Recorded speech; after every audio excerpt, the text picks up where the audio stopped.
तो हम बोल सकते हैं बेटा एक प्रोटीनियस स्ट्रक्चर से बना हुआ नेटवर्क होता है। जो प्रोटीन का स्ट्रक्चर होते हैं कौन से होते हैं, माइक्रोफिलामेंट और माइक्रोट्यूब्यूल्स होते हैं, जिनसे जो नेटवर्क होता है उसको क्या बोलते हैं, साइटोस्केलेटन। बेटा मैंने आपको बताया माइक्रोफिलामेंट कौन सी प्रोटीन से बने होते हैं, एक्टिन प्रोटीन से, और माइक्रोट्यूब्यूल्स किससे बने होते हैं बेटा, ट्यूबिन प्रोटीन से। आपको पता होगा एक्टिन प्रोटीन को हम लोग कॉन्ट्रैक्टाइल प्रोटीन भी बोलते हैं।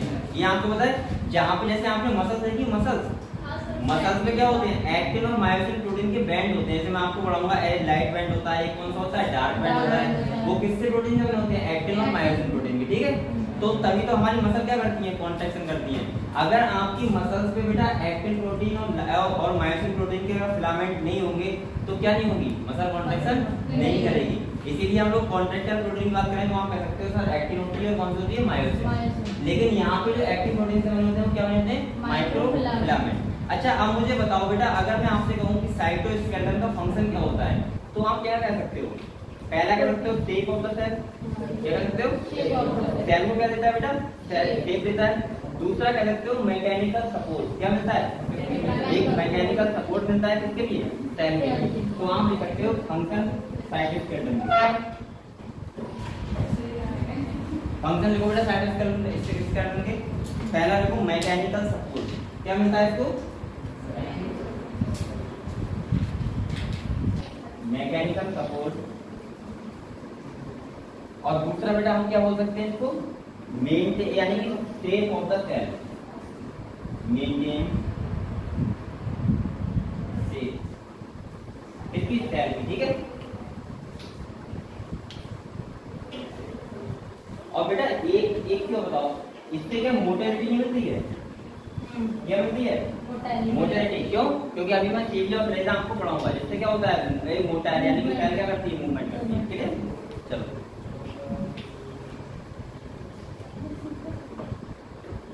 अभी आगे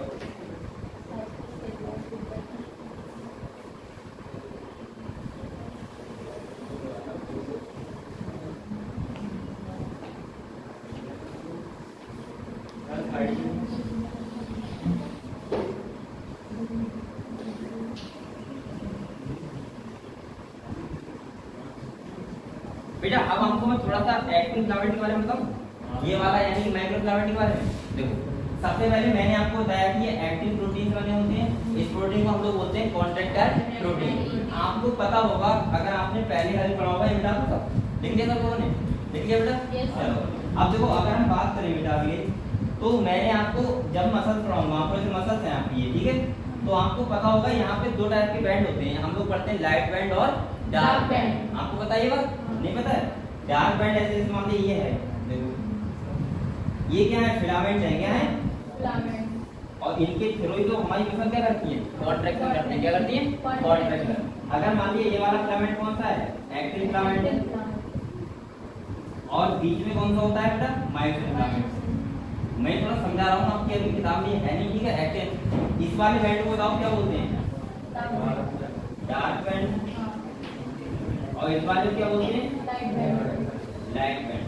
यानी कि लाइट बैंड में क्या होता है, देखो ये वाला फिलामेंट हमारा एक्टिन होगा, कौन सा वाला, वो मायोसिन होगा, और ये वाला कौन सा होगा, एक्टिन।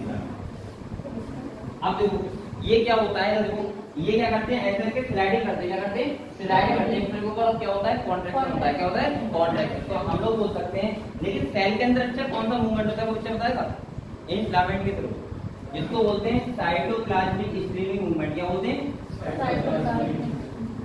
Cytoplasmic streaming movement. ये बेटा किसके अंदर होता है, सेल के थ्रू, किसके थ्रू होता है, माइक्रोफिलामेंट के थ्रू। तो आप लोग इसके बारे में ये बात लिखो, साइटोप्लाज्मिक स्ट्रीमिंग मूवमेंट।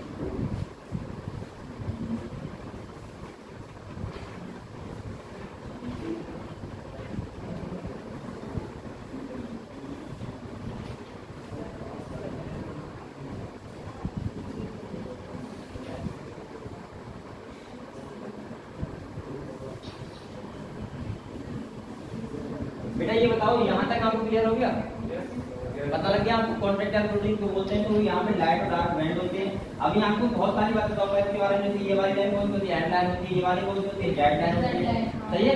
और इनके बीच के रिश्ते में क्या बोलते हैं, सार्कोमियर। क्या बोलते हैं, सार्कोमियर। तो अभी बताने ज्यादा फायदा नहीं होगी, आपको आगे पढ़ना है सब बात, ठीक है।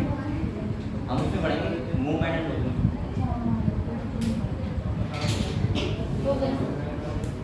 लिखिए बेटा ये, चलो अब हम लोग अगले पढ़ते हैं थोड़ा सा। बेटा आराम से पढ़ो, आप जल्दबाजी कोई नहीं, क्योंकि मैं एक चैप्टर उस दिन में करा देता हूँ, सामने टाइम मिला, ठीक है, उससे एक कर ही जाता है। मेरे पास हर चैप्टर के लिए टाइम मिला हुआ है कि आपको ये चैप्टर 3 दिन में करवाना है, चैप्टर 4 दिन में। अब जो चैप्टर के लिए 5 दिन मिले हम 4 दिन में करवा देता हूँ, जो चैप्टर 4 दिन मिले हम 3 दिन में करवाता हूँ, ठीक है। हाँ, तो इसके लिए आपको रिवीजन मिल जाएगा बहुत अच्छे से, ठीक है। टेंशन बेटा इसके बाद अगर हम माइक्रोट्यूब्यूल्स की बात करें, किसकी बात करें, तो मैंने कहा ये मान लिया क्या है आपका माइक्रोट्यूब्यूल्स है, क्या है ये देखो, ये क्या है माइक्रोट्यूब्यूल्स है, सही है। ये अंदर से कैसा होता है, होलो कैसा होता है बेटा, हम लोग ये समझेंगे यहाँ पे ये कौन सी प्रोटीन से बना हुआ है बेटा, ट्यूबुलिन प्रोटीन से। किससे बना हुआ है, ट्यूबुलिन प्रोटीन से। अब यहाँ पे हम लोग ये समझेंगे कि जो माइक्रोट्यूब्यूल्स का अरेंजमेंट होता है, किसका, माइक्रोट्यूब्यूल्स का अरेंजमेंट, तो इनमें एक तो तुम्हारा सेंट्रियोल किसके अंदर दिखाया है, सेंट्रोजोम के अंदर, और एक सीरिया फ्लैजा के अंदर आपको माइक्रोट्यूब्यूल्स का अरेंजमेंट पढ़ना है, सही है। एनसीईआरटी ने दिया है कि आप लोगों को सीरिया और बेटा किसके अंदर, और फ्लैजा के अंदर क्या पढ़ना है, माइक्रोट्यूब्यूल्स का अरेंजमेंट, सही है। आप बोल सकते हो माइक्रोट्यूब्यूल्स डेरिवेटिव जो होते हैं वो सीरिया फ्लैजा और इन्हें क्या होता है, सेंट्रोसोम। क्या होता है, तो आपको कहां से क्वेश्चन मिल जाएगा वो डायरेक्ट बता दूंगा आपको। पहले आप लोग अगर ये लिखना है लिख लो, वरना मैं आपको फिर सीरिया और फ्लैजा के बारे में बताऊं, ठीक है।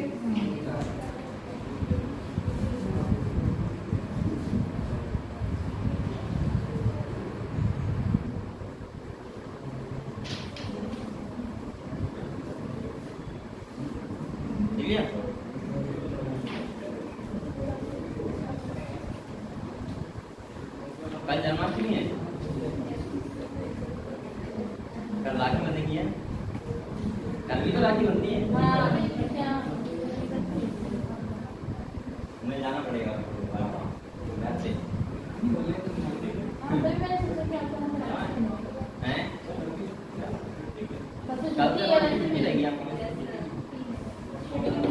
और बेटा कल आप लोग ऐसा नहीं, छुट्टी है तो आप लोग मौज करो। छुट्टी का मतलब पूजा नहीं करना है, छुट्टी का मतलब होता है कि आपको इतना पीछे का हो गया, आप रिवाइज करना, ठीक है। वो रिवाइज करने और आपको इस चैप्टर के बिना क्वेश्चन लगाने सारे, ठीक है। आपको इस चैप्टर क्वेश्चन लगाने के चैप्टर फिनिश जाएगा, और बकाया जो पीछे पढ़ाया उसका क्या करना है, रिवीजन करना। ये लिख लिया। मैं आपको छुट्टी वाला मैं आपको टाइम बताऊं क्या होता है पढ़ने का। आप लोग दिन में मत पढ़ा करो छुट्टी वाले, क्योंकि दिन में तो आप 100% नहीं पढ़ोगे, ये पता है। सो जाओगे या फिर दोस्त आ जाएंगे आपके, या कुछ ऐसा करोगे कि आप सोचोगे आप लोग सोचोगे यार छुट्टी यार मजा लोगे, ठीक है।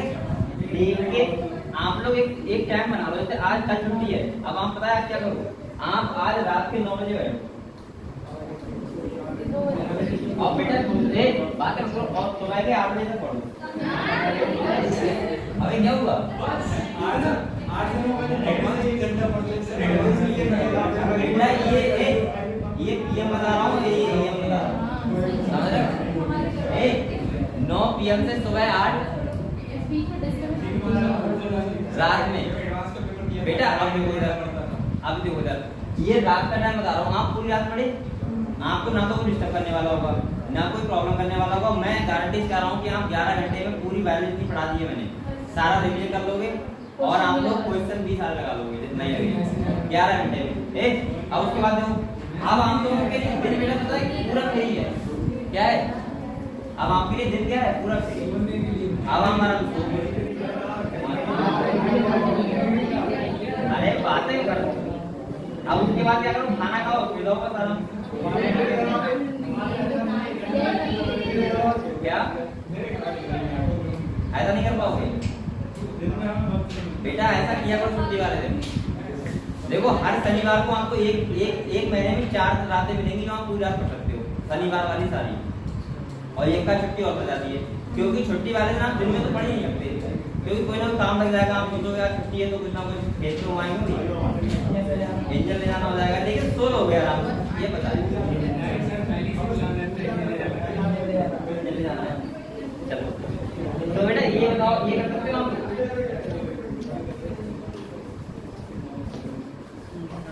ये बताओ ये कर सकते हो आप लोग? बेटा यही किया करो, सही है। और आप लोग ऐसे महीने में 5 रात निकाला करो, आप पूरी रात पढ़ लो, तो आप और बच्चों से एक्स्ट्रा पढ़ लोगे। अरे इंजन लगाना है तो इंजन ले जाके तो पूरे दिन करना है, ले जाओ इंजन ले जाके चले जाओ। पापा के करते होंगे, तुम मरते हो, पापा नहीं है, पापा क्या करते हैं? दोनों उनसे कहना रात को पढ़ाऊं तो तुम्हें वेस्ट नहीं करते। मुझे लगता है किसी के गार्जियन सही कहते मैं जल्दी बताऊं, अगर आप बेटा बहुत मेहनत से पढ़ रहे हो तो आपके फादर कभी भी आपके पढ़ाई में अड़चन नहीं डालेंगे, चाहे वो अपना काम खुद का 2 बार करते हैं। क्योंकि मैं भी मेरे पापा भी फार्मर नहीं है तो मुझे पता है। लेकिन आप पढ़ाई कर रहे हो, ऐसा नहीं आप पढ़ाई भी नहीं कर रहे हो, आप मतलब खेतने भी नहीं जाएंगे तो डांटेंगे ही कि आप आओगे भेज दिया बेटा घर पे चले जाओ, आप रात भर पढ़ेंगे। अब ऐसा सुना कि तुम रात में सोए हो, सुबह को गए इंजन लेके तो वहां पे जाकर पापा पढ़ूंगा, आप घर पे आए वो खाना वाना खाने तो देख रहे हैं कि तुम गेम खेल रहे हो या इधर पैसे खेलते हो, तो डांटेंगे ही। आप लोग सच्चाई से पढ़ाई करो, वहां पे फादर नहीं कहेंगे, मुझे लगता है ये, और किसी के फादर नहीं कहेंगे। बेटा कभी ऐसे आप 4 काट के लाते हो घर पे, तो अगर आप पढ़ाई कर रहे हो तो आप घर डिस्टर्ब कि अरे पढ़ रहा है बच्चा, पढ़ने दो, लेकिन आप पढ़ाई भी तो करते हो मेहनत से, तो इसीलिए आप पढ़ाई किया ठीक। अरे देखो बेटा ये देखो, हम लोग माइक्रोट्यूब्यूल्स का अरेंजमेंट पढ़ेंगे किसमें? सीलिया और फ्लैजेला में। सबसे पहले मुझे ये बताओ सीलिया और फ्लैजेला में क्या क्या डिफरेंस होता है? देखो दोनों का काम होता है सेल को मोटिलिटी देना। क्या होता है? सेल को मोटिलिटी देना। अब सीलिया कैसे होते हैं हम बताओ? सीलिया होते हैं छोटे और फ्लैजेला क्या होता है? बड़ा। सीलिया नंबर में बहुत सारे होते हैं, सीलिया नंबर में क्या होते हैं? बहुत सारे। और फ्लैजेला नंबर में 2 या 1 होते हैं, सही है। जैसे बैक्टीरिया के पास क्या होता है बताओ? फ्लैजेला क्या होता है? और आपने पैरामीशियम पढ़ा था, उसके पास छोटे-छोटे जेला के बनाते हो, ऐसे आप बनाते हो तो ऐसे करते हो, ये क्या करते हो? सीलिया क्या करते हो? अब अगर मैं सीलिया फ्लैजेला का सेक्शन काटूं वहां पे देखूंगी कि उसका माइक्रोट्यूब्यूल्स का अरेंजमेंट कैसा है, तो हमको खाली वो बताना होता है, ठीक है। तो हम एक डायग्राम बना रहा हूं, उसमें देखो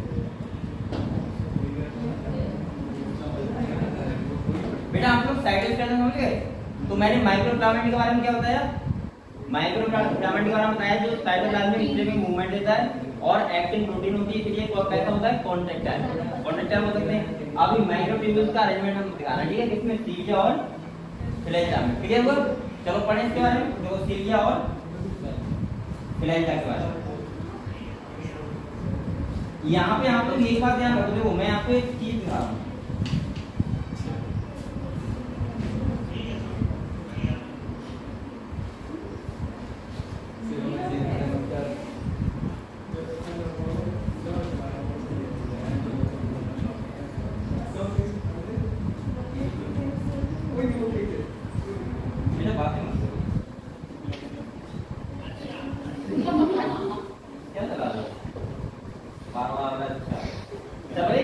ये है, ठीक है।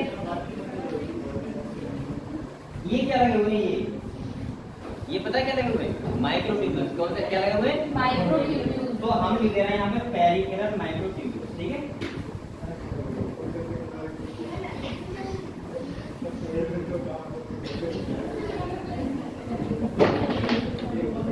और ये वाले क्या है बेटा? Central microtubules. एक बेटा बात है, मतलब बात है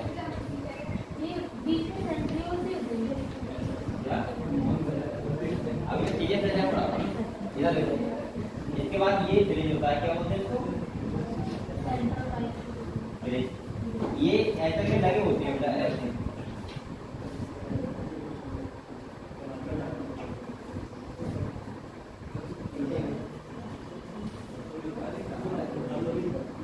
इसे बोलते हैं क्या पता है?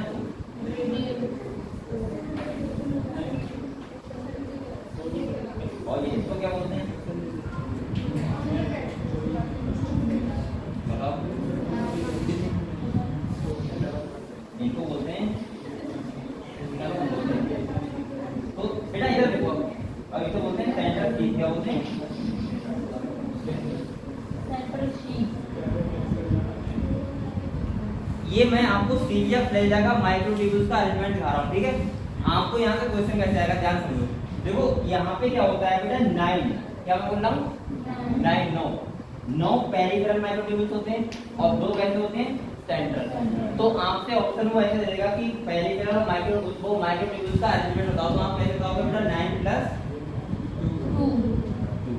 सीलिया प्लेजा के अंदर जो माइक्रोट्यूब्यूल्स का अरेंजमेंट होता है वो कैसा होता है 9 + 2, यानी कि सीलिया और फ्लैजा के अंदर जो अरेंजमेंट होता है माइक्रोट्यूब्यूल्स का कैसा होता है 9 + 2। अगर यहाँ पे बेटा 9 ना लिखा होगा, 9 क्या ना लिखा हो, तो यहाँ पता है क्या लिखा होगा ऑप्शन में 18 + 2। क्या लिखा होगा पता है क्यों लिखा होगा? क्योंकि बेटा ये डबलेट में होते हैं। कैसे होते हैं? डबलेट मतलब होता है जोड़े में, दो होते हैं। तो आप ऐसे बोल सकते हो पेरिफेरल माइक्रोट्यूब्यूल्स कितने होते हैं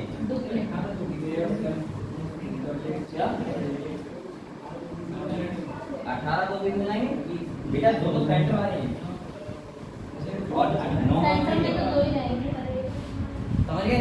तो सीलिया प्लेजा का अरेंजमेंट ऐसा होता है। मैं फिर बताऊं, एक बार समझ लो। बातें क्यों कर रहे हो? कौन कर रहा है? एक तो बातें कर रहा है। ये देखो बेटा, ये मैं सीलिया प्लेजा में माइक्रोट्यूब्यूल्स का क्या दिखा रहा हूँ अरेंजमेंट। ठीक है, यहाँ से क्वेश्चन आया था, ध्यान समझो। तो बेटा मैंने बताया आपको कि जो 9 लगे होते हैं 9 माइक्रोट्यूब्यूल्स, वो कैसे लगे होते हैं पेरिफेरल में। कैसे लगे होते हैं पेरिफेरल। और ये कैसे होते हैं डबलेट यानी जोड़े में होते हैं। कैसे होते हैं जोड़े में। और बेटा 2 के कहां लगे होते हैं सेंटर में। कहां लगे होते हैं सेंटर। और ये कैसे होते हैं सिंगल। कैसे होते हैं सिंगल। तो आप लोग यहां लिख सकते हो सिंगल। अब देखो बेटा, इसके बाद देखो यहाँ पे क्वेश्चन में ऑप्शन डायरेक्ट आ जाता है कि बताओ सीलिया प्लेजा में माइक्रोट्यूब्यूल्स का अरेंजमेंट बताओ। क्या बोलते हैं? सीलिया प्लेजा में माइक्रोट्यूब्यूल्स का अरेंजमेंट। तो आपके ऑप्शन में यहाँ तो लिखा होगा 9 + 2, ये लिखा होगा 18 + 2। एक बार ऐसे क्वेश्चन आ गया था तो बच्चे कंफ्यूज हो गए थे बहुत ज्यादा। तो यानी कि यहाँ ऐसे क्यों आ सकता है? क्योंकि बेटा यहाँ पे कैसा है जोड़े में, इसमें दो माइक्रोट्यूब्यूल्स का अरेंजमेंट समझ गए हम लोग। सर दोनों लिखे होंगे तो 9 + 2 लगाएंगे। तो 9 + 2 ही लगाना, लेकिन दोनों लिखने नहीं होंगे। अगर ऐसा हो तो वहां पर क्वेश्चन में आप डबलेट लिखा होगा, सिंगलेट लिखा होगा, ऐसे लिखा होगा तो अलग बात है, लेकिन आप समझ जाओगे। तो क्वेश्चन जब भी आएगा बेटा यहीं से आएगा। सही है, आपसे नहीं लगा कि इसको क्या बोलते हैं, रेडियल इसको बोलते हैं, वैसे आपको पता होना चाहिए। सेंट्रल सी से जुड़ता है, ठीक है। इसके बाद इन्हें बोलते हैं लिंकर। क्या बोलते हैं? लिंकर। यानी कि ऐसा बोल सकते हो कि दो पेरिफेरल माइक्रोट्यूब्यूल जुड़े होते हैं किससे? लिंकर से। सेंट्रल सी से क्या जुड़े हैं? रेडियल स्ट्रोक द्वारा। इसको क्या बोलते हैं? ब्रिज। क्या बोलते हैं? ब्रिज। और ये वाले कौन से हैं? Peripheral microtubule. और ये वाले कौन से हैं? Central microtubule. बस ये डायग्राम बना लो, यहीं से क्वेश्चन आएगा जो भी आएगा, ठीक है। सारी बातें मैंने आपको बता दी।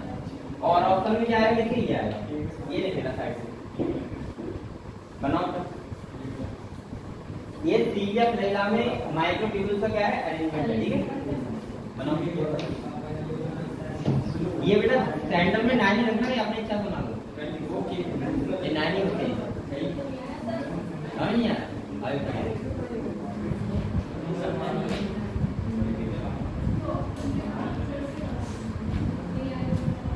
पहले बना लो आपको।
थोड़ा सा लास्ट वाला और सब्जेक्ट वाले कितना बाकी बस सारे क्वेश्चन पहले चैप्टर के आधे लग गए सारे क्वेश्चन लगा दो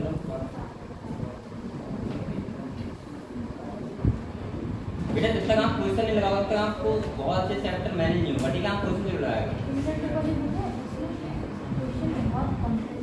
कॉम्प्लेक्स नहीं वो प्रैक्टिस में आएंगे, लेकिन अगर एनसीईआरटी लिखा हुआ बात नहीं है तो वो मतलब ये ऑप्शन नहीं किया करो क्या आए हुए हैं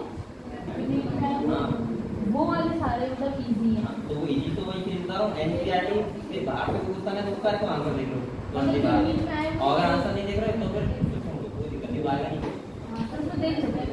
ऐसा होता है बुक वाले भी क्या करते हैं, बुक वाले अपना बुक का एक थोड़ा सा स्टैंडर्ड बनाने के लिए वो बात कॉम्प्लेक्स कर देते हैं। बेटा ये लिखिए आप लोगों ने लिख लिया?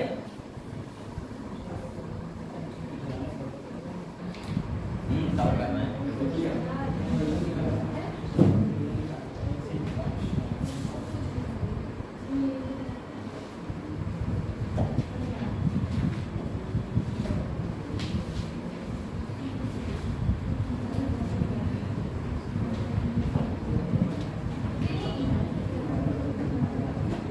बेटा ये बराबर में ये भी लिखना, ठीक है? ये सीरियल डेटा का अरेंजमेंट है, ठीक है?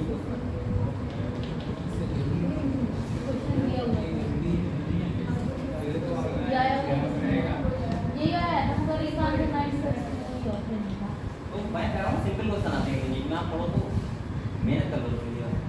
मैं बार-बार कहता हूँ आप इतनी बार क्वेश्चन प्रैक्टिस करोगे, चाहे वो क्वेश्चन में कोई बायोलॉजी नहीं, फिजिक्स हुआ, केमिस्ट्री हुआ, कोई भी चैप्टर हुआ, जब तक आप किसी चैप्टर क्वेश्चन ना लगा दिया करो तब तक आप माना मत करो कि मैंने सही पढ़ाया सबने सही पढ़ाया है। फिर जब आपको क्वेश्चन लग गया तो इसका मतलब ये है कि सबने सही पढ़ाया या मैंने सही, अब नहीं लग रहा है और आपने कोई चीज पढ़ी है तो इसका मतलब ये है कि आपने नहीं पढ़ाया और आप क्वेश्चन नहीं लगाओगे तो फिर ये रामायण चल रही है, ऐसा लगेगा कि आपको भी याद था ये सब चल रहा है मजा आ रहा है। और मैं कभी नहीं कहता बेटा कि आप कभी भी किसी टीचर पे ये माना करो कि वो कैसा पढ़ा रहा है। आप लोग ये तब माना करो आपको क्वेश्चन सारे लग रहे हैं, चाहे फिजिक्स हुआ, चाहे केमिस्ट्री हुआ, चाहे बायोलॉजी हुआ। मैं हमेशा कहता हूँ लेकिन एनसीईआरटी से कोई बात बाहर की है तो वो आप कभी करें, आप कभी भी सोचना कि वहां से क्वेश्चन आएगा। लेकिन अगर एनसीईआरटी की चीज है आपको समझ नहीं आई तो मुझसे दोबारा पूछो। तो ये 2 बार नहीं मैं 10 बार बताऊंगा, लेकिन आपको बेटा मेहनत करूंगा। ये बताओ ये लिख दिया आप लोगों ने?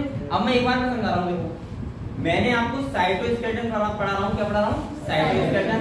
मैंने कहा था कि प्रोटीनियस स्ट्रक्चर होता है हमारे इसके अंदर, सेल के अंदर, जो जिन्हें क्या बोलते हैं माइक्रोट्यूब्यूल्स और माइक्रोफिलामेंट, उससे बना हुआ यानी कि पूरा नेटवर्क होता है, इसे क्या बोलते हैं? साइटोस्केलेटन।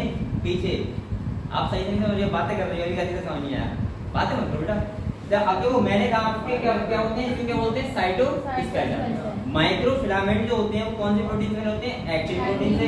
इसीलिए एक्टिन प्रोटीन को हम लोग कॉन्ट्रैक्टाइल प्रोटीन भी बोलते हैं।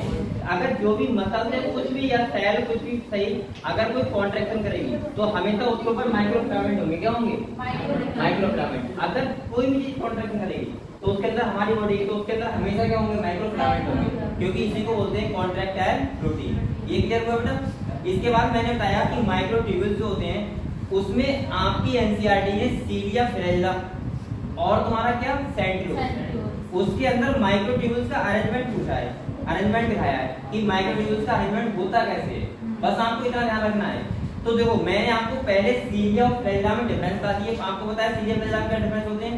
अब अगर सीलिया और फिरेला का मैं सेक्शन काटूं तो उसके अंदर माइक्रोट्यूब्यूल्स का जो अरेंजमेंट देखूंगा वो कैसा है वो देखना है आपको वाली। तो मैंने कहा बेटा जो ये क्या लगे हुए माइक्रोट्यूब्यूल्स क्या है? माइक्रोट्यूब्यूल्स। और ये क्या है? माइक्रोट्यूब्यूल्स। सही है, माइक्रोट्यूब्यूल्स ऐसा ही होता है ऐसा। तो मैं ऐसे लगे हुए हैं सामने से। अब देखो मैंने आपसे कहा बेटा कि जो पेरिफेरल माइक्रोट्यूब्यूल्स होते हैं, पेरिफेरल का मतलब चारों तरफ वाले, ये 9 होते हैं। कितने होते हैं? 9। लेकिन ये किसमें होते हैं? पेयर में। तो हम बोल सकते हैं कि जो पेरिफेरल माइक्रोट्यूब्यूल्स होते हैं वो पेयर में यानी कि डबलेट होते हैं। कौन से? 9 होते हैं। और सेंटर में कितने होते हैं बेटा? 2। 1 2। तो आप बोल सकते हो कि सर पेरिफेरल में 9 होते हैं और सेंटर में कितने होते हैं? 2। सेंट्रल वाले कैसे होते हैं? सिंगल होते हैं और वो वाले कैसे होते हैं? डबल। ये क्लियर हुआ? अब अगर आपसे मैं सीलिया फिरेला में माइक्रोट्यूब्यूल्स का अरेंजमेंट पूछूं तो या तो वो ऑप्शन में 9+2 देगा, सही है, या वो देगा 18+2, क्या देगा 18, क्योंकि आपको पता है बेटा 18 ये वाले देखो गिनोगे वैसे तो 18 होंगे और ये कितने होंगे, तो ये तो 18+2 या फिर 9+2। इसके बाद बेटा जो ये वाले जुड़े होते हैं पहले जो लेक्चर वो किससे जुड़े होते हैं, लिंकर, क्या बोलते हैं लिंकर। ये सेंट्रल से होता है, ये इसे ब्रिज बोलते हैं, और जो सेंट्रल से और पेरिफेरल वाले जुड़े होते हैं वो किससे जुड़े होते हैं, रेडियल स्कोप, क्या बोलते हैं इसको, समझ गए। बस इतना हमें ध्यान रखना है यहाँ पे, और मेन चीज तो आपको ये ध्यान रखनी है, सही है, 9+2 या फिर 18+2, यानी कि अगर आपको यार पीडीएफ ले जाने में माइक्रो टेबल्स का अरेंजमेंट, इतना क्लियर हुआ आपको, ये क्लियर हो गया। तो बेटा इसके बारे में एनसीईआरटी थ्योरी लिखी सब यही लिखी है, ठीक है, मैंने आपको सब यही बता दी, ठीक है। अब हम लोग नेक्स्ट टॉपिक पढ़ते हैं अपना कौन सा, सेंट्रोसोम, क्या पढ़ते हैं, सेंट्रोसोम। अब बेटा सेंट्रोसोम या सेंट्रोल में भी माइक्रोट्यूब्यूल्स का अरेंजमेंट बताना है, क्या बताना है। अब मैं दोनों में डिफरेंस बताऊंगा, यहाँ बच्चे बहुत कंफ्यूज होते हैं बेटा, एक ही बार क्लियर कर दूंगा। देखो आप लोग बकाया सब चीज ऐसी रहने दो, ठीक है, खाली क्या करो यहाँ पे बेटा ये 3 कर दो, कितने कर दो, 3, किसमें, सेंट्रियोल में, किसमें, सेंट्रियोल, ध्यान समझ लो पहले, यहाँ पे तुमने क्या कर दिया, बस ये ट्रिप्लेट कर दिया, कैसे कर दिए, ट्रिप्लेट, और जो सेंटर वाले होते हैं वो हटा दो, यहाँ पे बीच में कुछ नहीं होता, ये होता है सेंट्रियोल का अरेंजमेंट। कितना कैसा होता है, सेंट्रियोल में, फिर से समझो, जो सेंट्रियोल में अरेंजमेंट होता है बेटा ये समझ लो, वो होता है 9+0, क्या होता है 9+0, और बेटा यहाँ पर ऑप्शन हो सकता है 27+0, समझ गए आप लोग। ये बात भूल मत जाना बेटा, बहुत बच्चे कंफ्यूज आते हैं, सेंट्रल में 0 में वो सेंटर में एक भी नहीं होता माइक्रोट्यूब्यूल, और जो पेरिफेरल होते हैं वो 9 तो होते हैं, लेकिन किसमें होते हैं, ट्रिप्लेट में, कैसे होते हैं, 3 के तरह, 0 देखोगे आप लोग ये कंफ्यूज आओ कि ये वाला किसका है, ये वाला किसका है, तो सीलिया मिल जाएगा 9+2 लेकिन डबलेट में, और सेंट्रल का क्या है 9+0 लेकिन ट्रिप्लेट में। क्लियर हुआ, क्लियर हुआ। मैंने क्या बताया, फिर ध्यान सुन लो बेटा, मैंने ये बताया कि सीलिया प्लेजा में जो माइक्रोट्यूब्यूल्स का अरेंजमेंट है वो 9+2, लेकिन जो पेरिफेरल में वो कैसे है, डबलेट में, डबल में, ठीक है। और सेंट्रल का जाओ, सेंट्रल में जो होते हैं वो पेरिफेरल में कैसे होते हैं, 9 तो होते हैं, लेकिन वो कैसे होते हैं, ट्रिप्लेट में, कैसे होते हैं, 3 में, और जो सेंट्रल वाले होते हैं वो क्या होता है, 0, कुछ नहीं होता।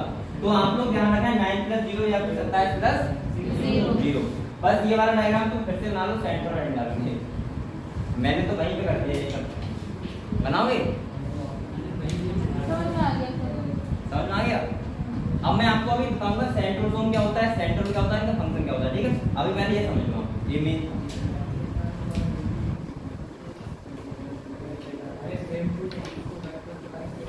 लेकिन बेटा एनसीईआरटी में आपका डायग्राम नहीं किया, ध्यान रखना,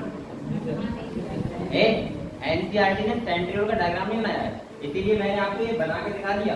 अगर आप बनाना चाहो तो एक बार ये 3 कर लो बस, और ये वाला बीच में फोकस करना, ठीक है। और अरेंजमेंट लिखो ध्यान से, सेंट्रियोल अरेंजमेंट किसका, माइक्रोट्यूब्यूल्स का, 9+0 या 27+0, समझ गए।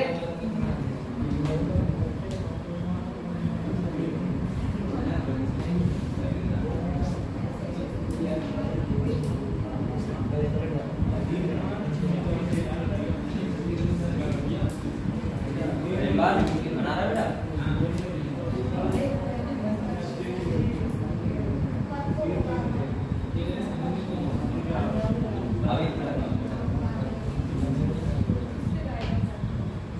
समझने का प्रयास करो बेटा।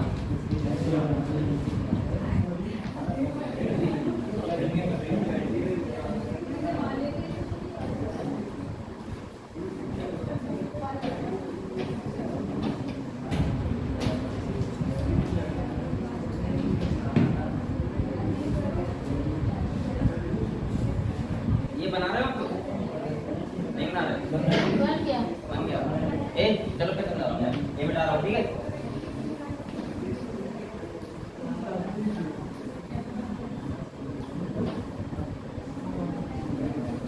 बेटा एक बार फिर समझ लो, देखो अब मैं बता रहा हूँ आपको सेंट्रियोल में, किसमें बता रहा हूँ, सेंट्रियोल में अरेंजमेंट बता रहा हूँ, ठीक है, ध्यान समझो। ये क्या है, सेंट्रियोल है, क्या है, सही है। वो सेंट्रल में माइक्रोट्यूब्यूल्स का क्या बता रहा हूँ अरेंजमेंट। तो देखो यहाँ पे क्या होते हैं बोलो मत बेटा, ये रेड तो ना ही नहीं है, लेकिन कैसे होते हैं तीन, कैसे होते हैं देखो है तीन।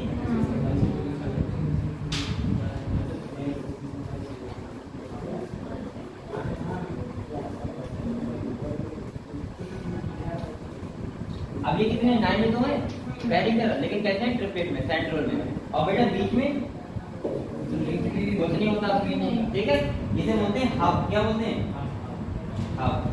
ये पता है कैसा लगता है, ये क्वेश्चन मिल चुका है, ये लगता है कार्ड व्हील की तरह। जो बैलगाड़ी होती है उसका पहिया लगता है, सही है। अगर तुम ऐसे लगा दो, लग रहा है पहिया, ये ऐसा लगता है कार्ड व्हील। इसका अरेंजमेंट ध्यान रखना बेटा, कैसा है 9 + 0, ये अगर बेटा कितना होगा 27 + 0। ये समझ गया आपको? हाँ। अब बेटा मैं इसका फंक्शन बता रहा हूँ थोड़ा सा, ठीक है, ध्यान रखो। इसका फंक्शन क्या होता है सेंट्रल, बेटा तो ये सब बेटा तो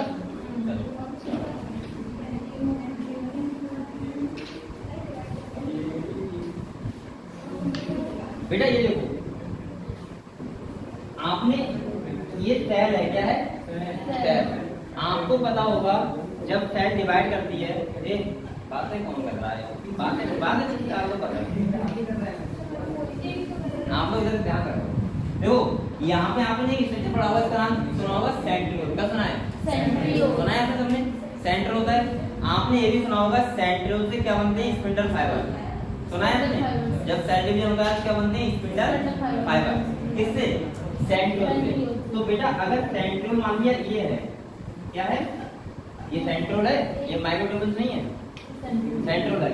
जब दो सेंट्रियोल ऐसे लगे होते हैं, ध्यान समझना 90 डिग्री पे, तो इसको बोलते हैं सेंट्रोसोम। क्या बोलते हैं? ये बात ध्यान रखना, ठीक है, इंपॉर्टेंट। ये सेंट्रोसोम है और ये क्या है बेटा सेंट्रियोल। और जो अभी मैं दिखा रहा था वो क्या थे, सेंट्रियोल के अंदर माइक्रोट्यूब्यूल्स। क्लियर हुआ? जो अरेंजमेंट दिखा रहा था ये क्लियर हुआ? सेंट्रियोल के अंदर जो मैंने 9 + 0 बताया था, 27 + 0, वो माइक्रोट्यूब्यूल्स का अरेंजमेंट था। अब ये क्या है सेंट्रियोल, और सेंट्रियोल जब 90 डिग्री लगे होते हैं तो क्या बोलते हैं इसको? सेंट्रोसोम। ये क्लियर हुआ? अब देखो इस सेंट्रियोल से जब सेल डिवाइड करती है, आपको पता होगा मेटाफेज में, ये देखो ये कौन सी स्टेज है? मेटाफेज है। कौन सी है? मेटाफेज। आपको ये तो पता है कि सेल की कितनी स्टेज होती है, सेल एक साइकिल अरेंजमेंट करती है, मतलब साइकिल मैनर में चलती है। तो आपको वहां पे 2 पेज मिलते हैं, एक मिलता है आई पेज, एक होता है एफ पेज। कितने होते हैं? तो सेल डिवीजन पता है? देखो जो सेल डिवीजन होता है, थोड़ा समझ लो, ये अगले भी काम आएगा, न्यूक्लियस पढ़ाऊंगा, ठीक है। सेल डिवीजन का उसमें 2 पेज होते हैं, एक होता है आई पेज और बेटा एक होता है एम पेज, सही है। आई पेज में 3 पेज होते हैं, एक होता है G1, एक होता है S, एक होता है G2, और एम पेज में हमारा क्या क्या आता है? प्रोपेज, ये होता है मेटाफेज, इसके बाद एनाफेज, टेलोफेज, इसके बाद क्या कैरियोकाइनेसिस, तो यही था, ये तो कैरियोकाइनेसिस था। इसके बाद क्या? साइटोकाइनेसिस। सभी सेल डिवाइड करेंगे। चलो बेटा ये समझ लिया। अब देखो क्या होता है, जो आई पेज होता है, आई पेज क्या होता है? आई पेज। अगर कोई आपसे ये पूछे कि बताओ हमें न्यूक्लियस की स्टडी करनी है, तो कौन से फेज में करेंगे बताओ? किसमें? मेटाफेज में, आई पेज। किसमें करेंगे? जब क्रोमोसोम बन जाते हैं तो उसके बाद न्यूक्लियर मेम्ब्रेन क्या होती है? डिसएपियर जाती है। तो बेटा एक बार बताओ, मैं यहाँ पे बता रहा हूँ स्पिंडल जो फाइबर होते हैं, स्पिंडल फाइबर आपने नाम सुना होगा, ये बनते हैं कौन से पेज में? मेटाफेज में। कौन से पेज में? इस वाले पेज में बनते हैं, सही है। और जो ये बनते हैं, ये पता है किससे बनते हैं? सेंट्रियोल से बनते हैं। किससे बनते हैं? सेंट्रियोल से। और ये पता है क्या काम करते हैं? ये सेल डिवाइड जब होती है तो आपको पता होगा सेंट्रियोल में से स्प्लिट हो जाता है, टूट जाता है ये, और यहाँ से भी टूट जाएगा, तभी तो एक इधर जाएगा और एक इधर जाएगा। तो ये किसके टूट जाता है? स्पिंडल फाइबर के। और जो स्पिंडल फाइबर बनाता है वो कौन बनाता है? सेंट्रियोल। तो आपको पता लग गया सेंट्रियोल का मेन काम क्या होता है? सेल डिवाइड करने में। किसके करने में? सेल को डिवाइड करने में। क्लियर हुआ बेटा? क्लियर हुआ ये? चलो तो आप लोग सेंट्रियोल के बारे में अगर लिखो तो एक लाइन लिखो, ये ना लिखो तो बताइए, देखो भाई पहले अरेंजमेंट लिखो, तो ये लिखो सेंट्रोल में माइक्रोट्यूब्यूल्स का अरेंजमेंट, ऐसे लिखो हिंदी में कर दो। अरे लिख लो, कोई दिक्कत नहीं, समझना चाहिए हिंदी में क्या होता है। देखो सेंट्रोल में मैंने ग्रेजुएशन पेपर दिए थे ग्रेजुएशन के, तो मैं मे के लिए ऐसे लिखता था इंग्लिश में, में आई क्या करता था इंग्लिश में सेंटेंस नहीं बना जल्दी में, तो ऐसे रहता के लिए RAHT। अब भाई इंग्लिश में पूरा लिख रहा हूँ, अब एक ही हिंदी में लिखता, तो मैं ऐसे लिखता था कि अगर मुझे समझ में आ रहा है कि जैसे मुझे लग रहा है खूबसूरत, पता नहीं कैसे लग रहा है, वीडियो में ध्यान नहीं आ रहा जल्दी में, तो खूबसूरत जल्दी में ऐसे लिख रहा था।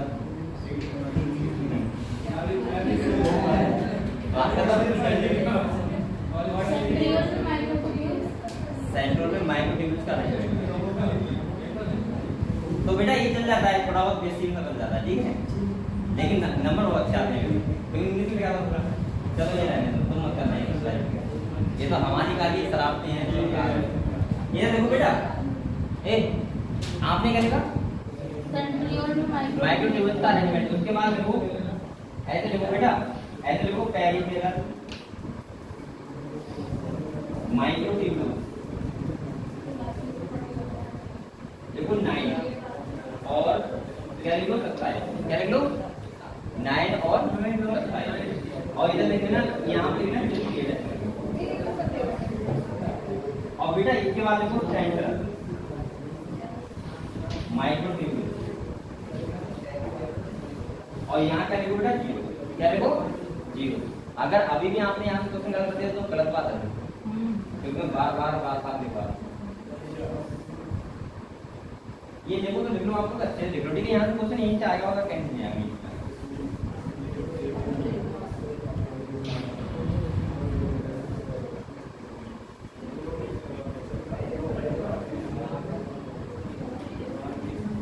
तो ये बताओ आपको साइटोस्केलेटन वाला क्वेश्चन क्लियर हो गया, इसमें सेंट्रल और सीलिया प्लेजा क्लियर हो गया, बस इसके बारे में ये बताना था, ठीक है। फंक्शन इसका वही है, सेल डिवीजन हमें करता है, लिख लो हेल्प इन सेल डिवीजन, लिख लो help in cell division,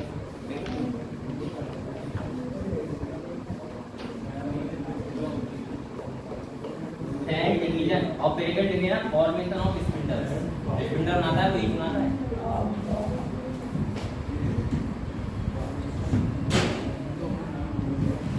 formation of spindle fibre,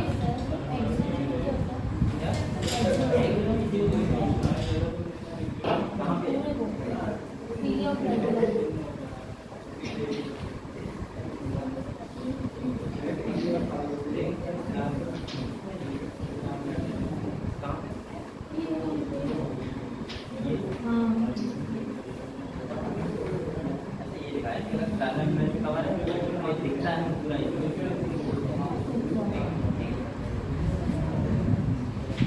बेटा ये बताओ, इतना क्लियर हुआ आपको? किसी बच्चे को डाउट हो तो जल्दी बोलो, नहीं है? अगले हम लोग पढ़ते हैं क्या, न्यूक्लियस, क्या पढ़ते हैं बेटा, न्यूक्लियस।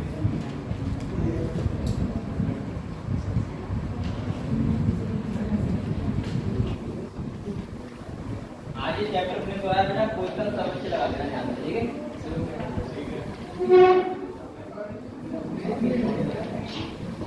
मैं भेज दूंगा अगर आप चाहो, वैसे आपके पास एमटीजी नहीं किसी बात लगाओ, और वैसे चाहो तो और भेज दूंगा, ठीक है, इसके लिए। चलो हम लोग बेटा पढ़ते हैं न्यूक्लियस के बारे में। हाँ हाँ सही तो है,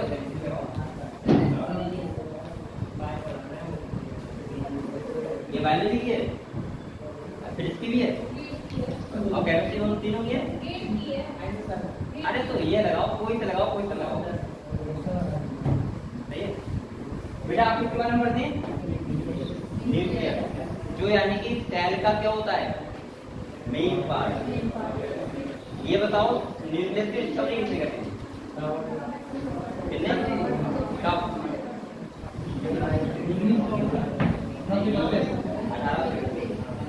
बेटा ये सबसे पहले देखो, अगर हम डिस्कवरी की बात करें तो किसने करी थी, रॉबर्ट,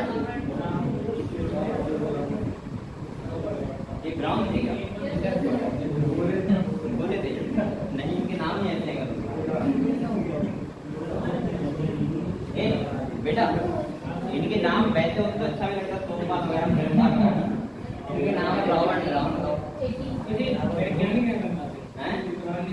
बन जाते हैं लेकिन पहले हमारा देश गुलाम था इसलिए ऐसा नहीं पाया। करने वालों से मार दिया बस जो आता था अपना प्रोजेक्ट दे दिया और पढ़ने के लिए कहाँ मिलता था। आपको पता है महात्मा गांधी के नाम क्यों है? क्योंकि महात्मा गांधी पढ़े लिखे आदमी थे, समझ रहे हो? इसीलिए महात्मा गांधी को ऐसा नहीं बंदूक चलाई थी, लेकिन महात्मा गांधी पढ़े लिखे आदमी थे, इसीलिए उनको बापू कहते हैं। उनका न्यूज यूनिवर्सिटी लगी हुई। क्योंकि अगर आपके घर में आप कितनी मेहनत करते हो लेकिन अगर 1% पढ़ा हुआ है तो बात उसी की मान जाती है। नहीं है ना, मैं कहूँ 95% परिवारों में ऐसा होता है। अगर 1% पढ़ा हुआ है तो बात उसकी मानी जाएगी, चाहे आप डेवलपमेंट बता रहे हो या आप पहलना को बता रहे हो, आपकी बात फिर भी थोड़े नीचे रहेगी। तो ऐसा ही हमारे देश में उसका महात्मा गांधी का नाम क्यों था? क्योंकि महात्मा गांधी बेटा बहुत दूर पढ़ के आए थे, विदेश पढ़ के आए थे, इंग्लैंड पढ़ने गए थे ना। तो वो क्या थे? पढ़े लिखे थे, एडवोकेट थे। उन्होंने ऐसा नहीं गोली वोली चलाई है, जैसे भगत सिंह वगैरह थे, इन्हें बहुत मेहनत करी थी, इन्हें गोली चलाई थी, लेकिन नाम बापू का हमेशा अगले आता है क्योंकि पढ़े लिखे थे। हमारे देश के एक फैसला लेने वाले आदमी थे। चलो वो बात बाद में मैं क्या निपटाऊँ करते हैं क्या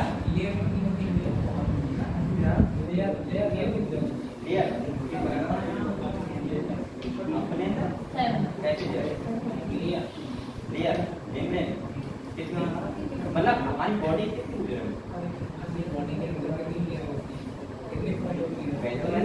आपको हमारी बॉडी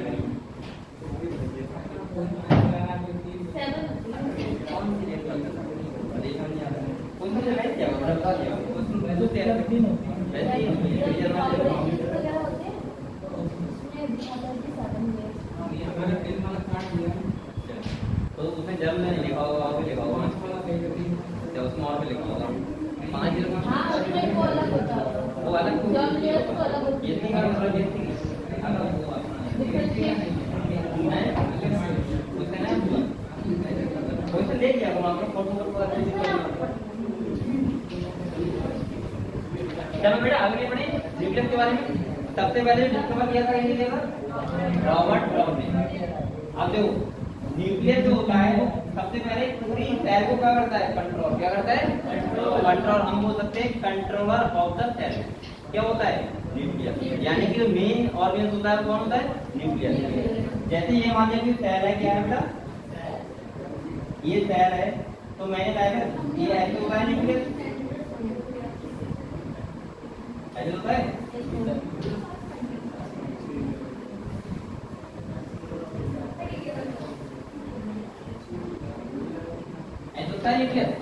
इसके अंदर जो मैट्रिक्स होता है क्या बोलते हैं?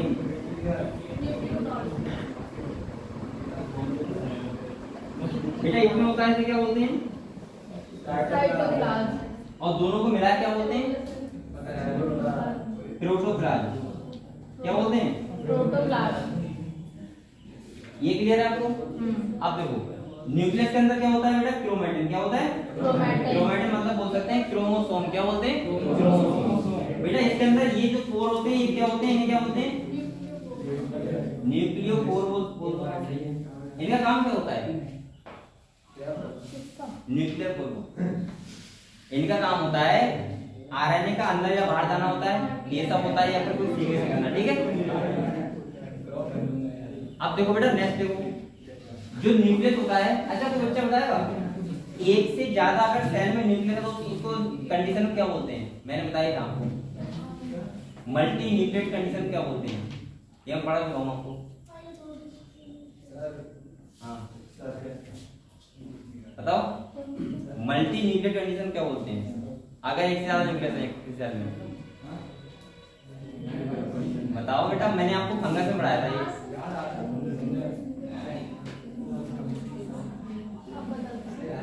उसे बोलते हैं सिनोसिटिक कंडीशन। क्या बोलते हैं? सिनोसिटिक। बताया था कदो फंगस में हाइट होता है, 2 टाइप के होते हैं, एक होता है सेप्टेट, एक होता है एसेप्टेट। बताया था आपको, बहुत चीज बताया था। चलो अच्छा बेटा इसके बाद अगर हम बात करें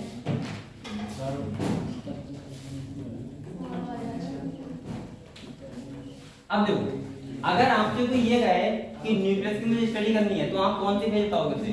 आई फेज। कौन सी फेज में स्टडी होती है? I phase.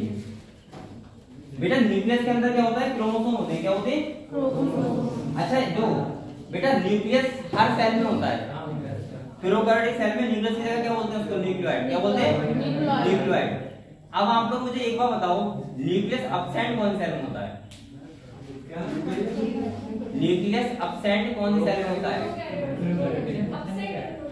हाँ उसे तो हम बोल सकते हैं, न्यूक्लियोइड बोल देते हैं। वैसे बताओ कब एब्सेंट होता है? हैं? माइक्रोप्लाज्म सेल वॉल होती है। तो बता देता हूँ। और मैंने एक प्रश्न बताया आपको, और ये भूल गई, इसमें क्वेश्चन नहीं किया था ये बार में। बताओ बेटा, आरबीसी में जो मैच्योर आरबीसी होती है उसमें न्यूक्लियस क्या होता है? अच्छा कोई बच्चा बताएगा इसके अलावा किस में एब्सेंट होता है? बताओ इसके अलावा भी किस सेल में एब्सेंट होता है? और ये हिंट दे रहा हूँ, प्लांट सेल में होता है। ऐसा प्लांट में होता है, मतलब प्लांट सेल नहीं, प्लांट में।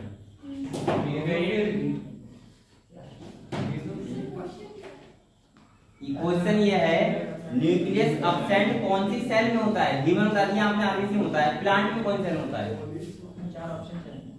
चार ऑप्शन चाहिए। चलो ऑप्शन दे रहे हैं, ऑप्शन दे बताओ। बीजोफिल सेल। अब मैंने क्या बोला? ऑप्शन दे रहा हूँ अभी इसके नहीं बता रहा हूँ। बीजोफिल सेल में कैसे होता है? अब बोल रहा हूँ। बीजोफिल cell, companion cell, sieve tube cell, और एक ऑप्शन और दे दूं? चलो तीन ही बता दो।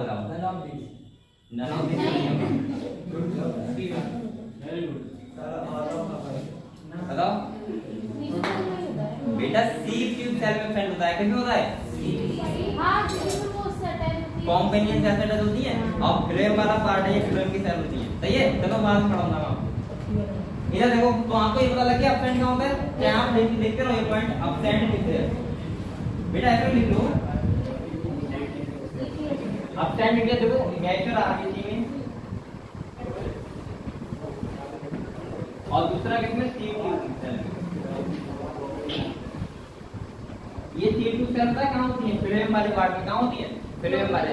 और सीप ट्यूब सेल का फंक्शन था कौन करता है? कॉम्पेनियन सेल, जो बराबर लगी होती है। अच्छा एक बार बताओ, कोई बताएगा मैच्योर आरबीसी में ए न्यूक्लियस नहीं होता, तो अगर न्यूक्लियस नहीं है तो फिर इसका काम क्या होता है? आरबीसी का अगर न्यूक्लियस नहीं है तो क्या नहीं होगा सेल में? बता दो।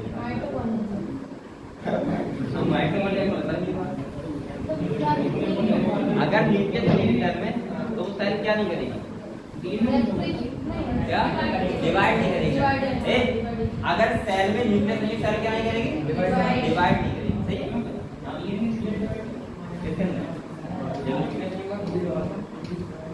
बेटा ये देखो, इतना कह रहे हैं आपको। अब देखो कुछ अगले चीजें बताते हैं आपको। ये समझ गए आप लोग? ये क्या क्या लिखा हुआ है? न्यूक्लियस, न्यूक्लियर मेम्ब्रेन हो गई, और ये क्या होगा? एक क्रोमोसोम। ठीक है? अब मैं अगले दिन बात बताता हूँ आपको। बेटा अब आप लोग ऐसा करो, न्यूक्लियस थोड़ा बड़ा हो गया।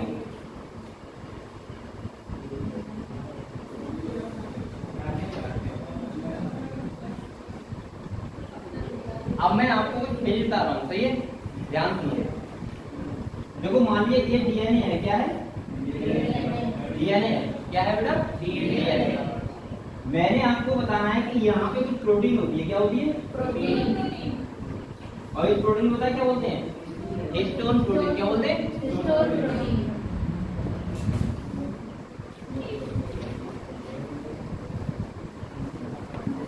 बेटा हिस्टोन प्रोटीन से डीएनए लिपटा हुआ होता है, तो वो क्या बोलते हैं उसको? पैकेजिंग। क्या बोलते हैं? पैकेजिंग की होती है डीएनए की। और बेटा अगर ये डीएनए हिस्टोन प्रोटीन से लिपटा हुआ है, इसको बोलते हैं न्यूक्लियोसोम। क्या बोलते हैं? न्यूक्लियोसोम। न्यूक्लियोसोम क्या होता है? देखो अगर क्रोमैटिन है यानी कि डीएनए जो, और वो अगर हिस्टोन प्रोटीन से ज्यादा लिपटा हुआ है, उसको क्या बोलते हैं? न्यूक्लियोसोम। सही है? जब न्यूक्लियोसोम क्या होता है बेटा? कंडेंस होता है। क्या होता है? या हम बोल सकते हैं इसको क्रोमैटिन बोल सकते हैं। और जब ये क्रोमैटिन क्या होता है? कंडेंस होता है। कौन सी स्टेज में? प्रोफेज में। कौन से में? प्रोफेज में। आपको पता है एम फेज के फर्स्ट स्टेज कौन सी होती है? प्रोफेज। वहां पे क्या होता है? कंडेंसेशन होता है, और इससे क्या बनते हैं? क्रोमोसोम। क्या बनते हैं बेटा? तो आप ऐसे बोल सकते हो कंडेंस, और क्या बनते हैं बेटा? क्रोमोसोम। ऐसे समझते हैं? तो अगर आपसे पूछे कि क्रोमोसोम की अगर मुझे स्टडी करनी है तो मैं सेल के कौन से फेज में करूंगा बताओ?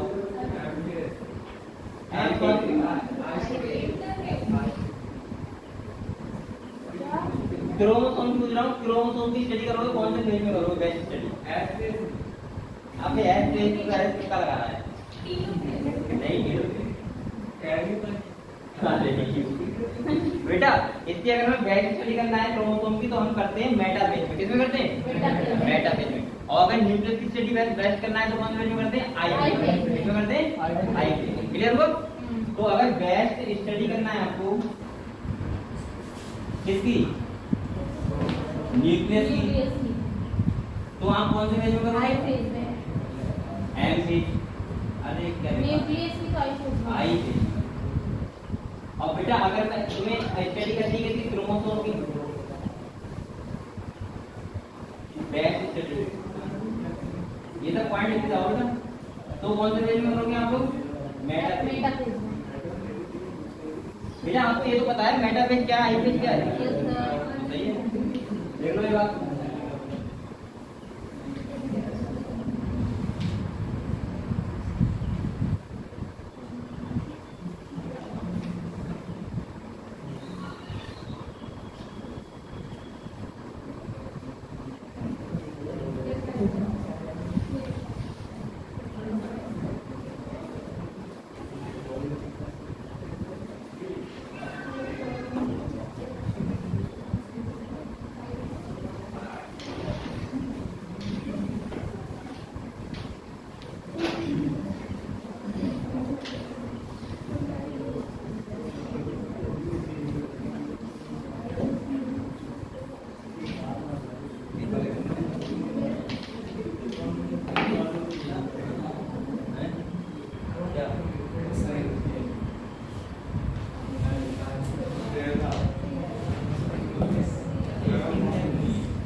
बेटा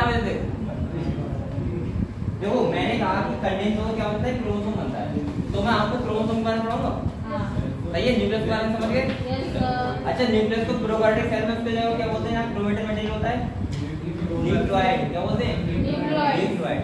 अच्छा न्यूक्लियस के अंदर एक डेंसली पैक्ड स्ट्रक्चर होता है, इसे बोलते हैं न्यूक्लियोलस। क्या बोलते हैं? पता है आपको? आप ऐसे लिख सकते हो, यहाँ पे ऐसे लिख दो न्यूक्लियोलस।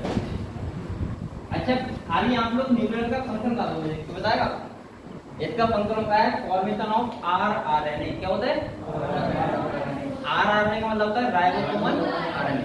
आप लोग चाहे इसके नीचे एक लाइन लिख लो, न्यूक्लियोलस लिखो, न्यूक्लियोलस, और इसके डैश लगा कर लिखो फॉर्मेशन ऑफ आरआरएनए। बस इतना लिखो, फॉर्मेशन ऑफ आरआरएनए। और न्यूक्लियोलस कहाँ होता है? न्यूक्लियस के अंदर। कहीं आप हम लोग न्यूक्लियस दिखाए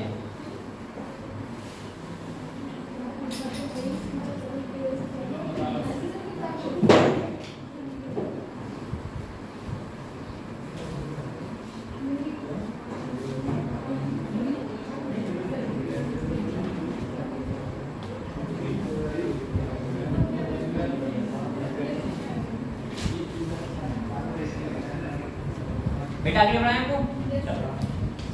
देखो अब आपको मैं बता रहा हूँ थोड़ा सा क्रोमोसोम के बारे में। किसके बारे में बता रहा हूँ? देखो बेटा सबसे पहले क्या होता है? डीएनए होता है। डीएनए होता है। जब डीएनए किसके साथ मिलता है? हिस्टोन प्रोटीन के साथ, तो उसको बोलते हैं न्यूक्लियोसोम। क्या बोलते हैं? अच्छा वो बच्चा बताएगा न्यूक्लियोसोम में कितने पेयर? देखो डीएनए के कितने नाइट्रोजन बेस आते हैं एक न्यूक्लियोसोम में? बताओ।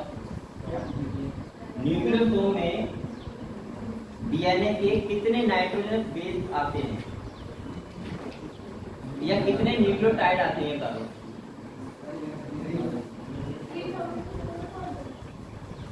लगभग आते हैं कितने, लगभग आते हैं 220 के समथिंग। कितने आते हैं 220। चलो वो आगे बात करेंगे। इसके बाद देखो बेटा, ये देखो न्यूक्लियोसोम से बनता है, पता है क्या, सोलेनॉइड। क्या बनता है, सोलेनॉइड। और सोलेनॉइड जो बनता है वो क्या बनता है, हम बोल सकते हैं क्रोमैटिन। क्या बोल सकते हैं, और क्रोमैटिन से कंडेंस होता है, क्या बनता है, क्रोमोसोम।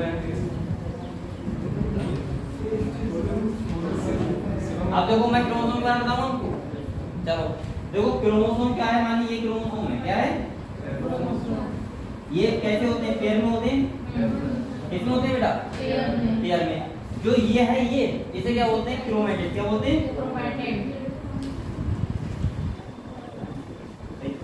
क्रोमैटिड बोलते हैं। इसके बाद देखो बेटा, इस वाले प्रोटीन क्या बोलते हैं, सेंट्रोमियर। क्या बोलते हैं, सेंट्रोमियर। ठीक है। इसके बाद ये यहाँ पे दो स्ट्रक्चर होते हैं छोटे ऐसे, इनको पता है क्या बोलते हैं, काइनेटोकोर। क्या बोलते हैं,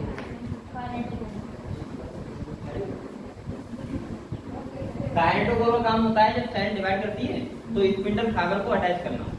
सही है। तो एक क्रोमोसोम में कितने होंगे, दो। कितने होंगे, दो। चलो इसके बाद देखो बेटा, एक बात, एक क्वेश्चन आता है कि आपको ऐसे क्वेश्चन आता है, होमोलोगस क्रोमोसोम कौन से होते हैं, होमोलोगस क्रोमोसोम जो पेयर में होते हैं। किसमें होते हैं, जैसे ये है तो ये कैसे क्रोमोसोम है, होमोलोगस क्रोमोसोम। ठीक है, ये बात समझ गए। इसके बाद एक क्वेश्चन और आता है, एक क्वेश्चन आता है सिस्टर क्रोमैटिड कौन सा होता है, नॉन सिस्टर क्रोमैटिड कौन सा होता है। तो जो ये वाले क्रोमैटिड है ये कहते हैं सिस्टर, और अगर एक ये वाला लूं और ये वाला तो कौन सा हो जाएगा, नॉन सिस्टर क्रोमैटिड। ये टर्मिनोलॉजी आपके बाद में काम आएगी। अभी हम सेल डिवीजन पढ़ेंगे तब बताऊंगा आपको दोबारा। ठीक है, sister chromatid, non sister chromatid, और ये क्या होगा, सेंट्रोमियर कितना होता है, एक होता है, और काइनेटोकोर कितने होते हैं, दो होते हैं। क्लियर हुआ इतना, इतना क्लियर हुआ। ये सब बातें आपको लिख लो एक बार।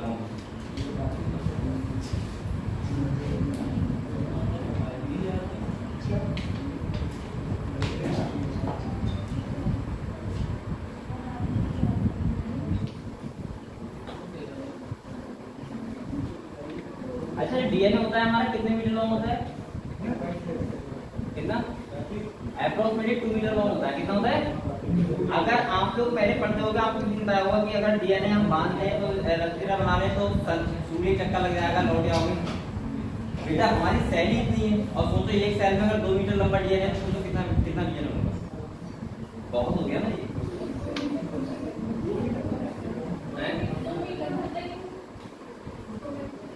हाँ तो वही तो बता रहा हूँ, हाँ 2 मीटर बता रहा हूँ।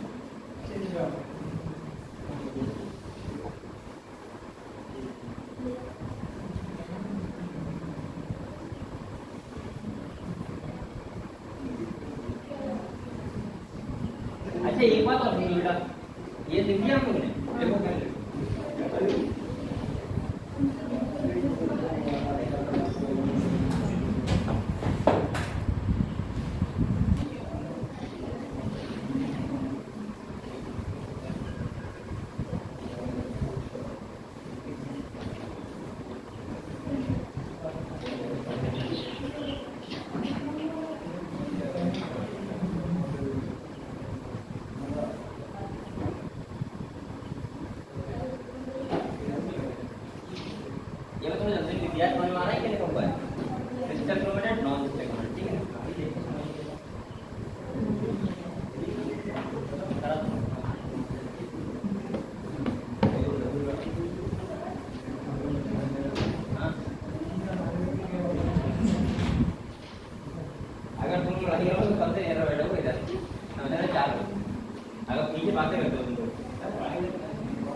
कभी भी दोस्ती वैसे नहीं आएगा, लेकिन पढ़ाई में भी कॉम्प्रोमाइज किया करो। क्योंकि मैं रियलिटी बता रहा हूँ तुम्हारे दोस्त, क्योंकि मेरे साथ जैसे मैं तो काफी दिन हो गए, तो बेटा मुझे खूब पता है कि जो दोस्त एमबीबीएस कर रहे हैं उन्हें फोन लगाओ, पता क्या बताते हैं, वो उठाएंगे नहीं पहली बात। और जब वो शाम को वापस भी करेंगे धोखे धाके तो कहेंगे यार मैं क्लासरूम में नहीं कर सकता। मतलब एटीट्यूड चेंज रहता है पूरा।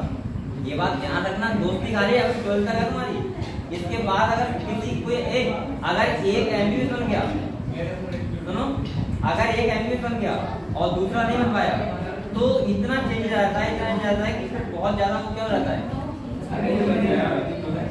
तो दोस्ती इसलिए दोस्ती निभाओ लेकिन पढ़ाई में कॉम्प्रोमाइज।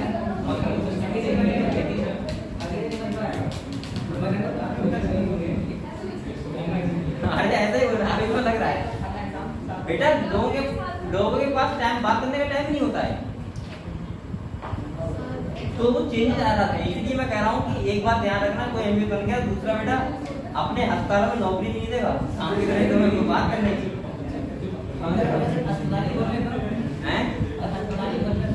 वही तो कह रहा हूँ, अस्पताल नौकरी नहीं दोगे तुम कहोगे कौन सा पढ़ेंगे, हमारे पास बैठे तो हाँ बेसिकली तो कह रहा हूँ। तो आप लोग कभी दोस्ती में पढ़ाई से कॉम्प्रोमाइज मत किया करो, वैसी दोस्ती क्या होगा। अब आप बातें कर रहे हो आपका बेटा, एक बात और समझो, एक बार समझो, देखो आपने कुछ ऐसा देखा होगा कभी कभी, ऐसा देखा है, इधर देखो बेटा बात में तो आपको पता है इसे तो बोलते हैं सेंट्रोमियर, क्या बोलते हैं।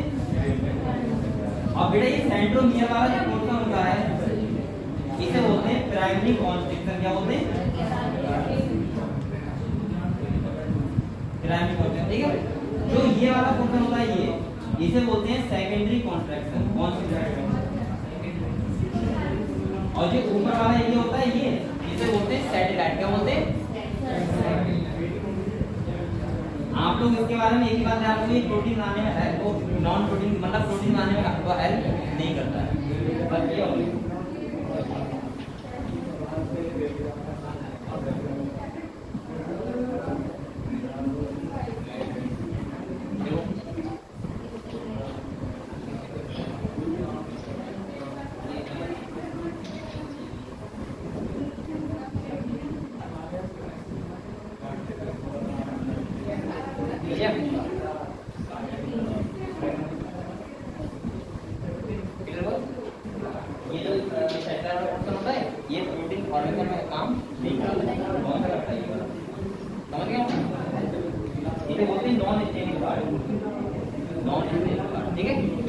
अब बेटा एक बात और समझो, अब देखो बातें कर रहे हैं, जो सेंट्रोमियर होगा, सेंट्रोमियर इसके लोकेशन के आधार पे हम लोग क्रोमोसोम को 4 टाइप का बोलते हैं, क्या बोलते हैं, 4 टाइप का। तो सबसे जो पहला टाइप है बेटा वो कौन सा है, मेटासेंट्रिक, कौन सा है, ये बता दूं।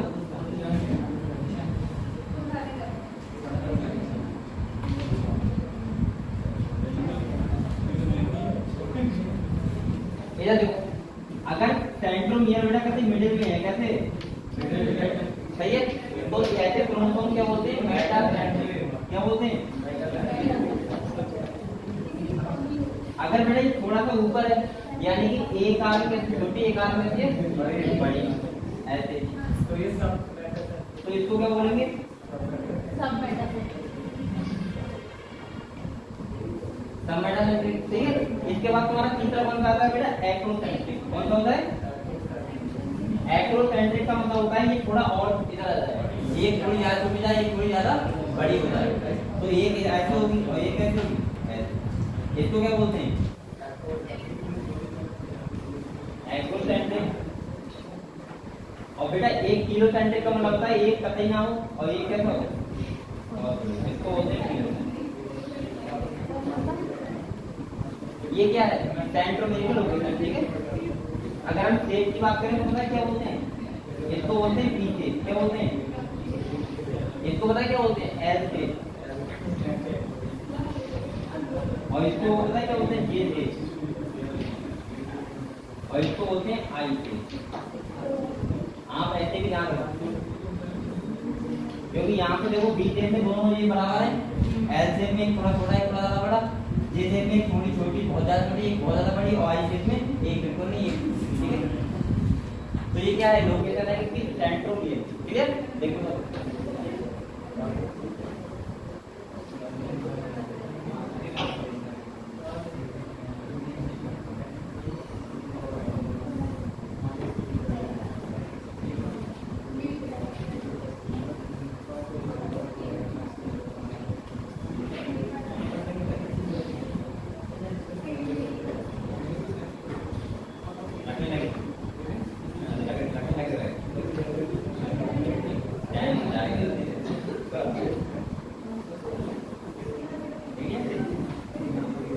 ये भी है। अब इसके बाद हमारा एक ये वाला पोर्शन तो क्लियर हो गया, सही है। ये बताओ, ये वाला क्लियर हुआ पूरा पोर्शन, बताओ क्लियर होगा नहीं है। मैंने आपको न्यूक्लियस के बारे में, क्रोमोसोम के बारे में बताया, मैंने बताया क्रोमैटिड क्या होता है, सेंट्रोमियर क्या होता है, काइनेटोकोर क्या होता है, सेकेंडरी कॉन्स्ट्रक्शन क्या होता है, सैटेलाइट क्या होता है, इसके बाद क्या क्रोमैटिड होता है, क्या न्यूक्लियोसोम होता है, क्या डीएनए होता है, सब बता दिया हमने। इसके बाद न्यूक्लियस की कौन से पेज में स्टडी अच्छी होगी, न्यूक्लियस को किसने कही थी, न्यूक्लियस क्या होता है, ठीक है। न्यूक्लियस स्टैंड किस में होता है, प्रेजेंट किस में होता है, पता है आपको। इसके बाद बेटा हमने पहले इससे क्या पढ़ा, साइटोस्केलेटन। अब हमारा लास्ट क्वेश्चन बचा है माइक्रोबॉडी, एक छोटा सा दिया हुआ है माइक्रोबॉडी। क्या होता है, होता है एक माइक्रोबॉडी। तो ये देखो, जो साइटोप्लाज्म होता है उसमें बेसिकल फॉर्म में, उसमें कुछ ना कुछ भरा होता है, ठीक है, बेसिकल फॉर्म होती है, उसको बोलते हैं माइक्रोबॉडी। तो मैं डायरेक्ट एक बात कर रहा हूँ, प्लांट सेल में क्या नाम होता है उसका, और एनिमल सेल में कौन सी होती है। तो आपको लिखना पहले प्लांट सेल। देखो प्लांट सेल में देखो गिलायोऑप्टिकोम, ये डायरेक्ट नाम लिखो, डायरेक्ट क्वेश्चन आएगा तो आप बता देना। और ये बोलते हैं स्पेरोसोम। ये दोनों होती हैं किसमें, प्लांट सेल में। और एनिमल सेल में देखो उसे बोलते हैं पैराक्सीसोम। क्या बोलते हैं, एनिमल सेल में होती हैं, और इन्हें बोलते हैं पैराक्सीसोम। बस बेटा ये तुम्हारा चैप्टर का हो गया। इसमें क्या बात होती है, एंजाइम होते हैं, ठीक है, बेसिकल फॉर्म होती है, बोलते हैं माइक्रोबॉडी।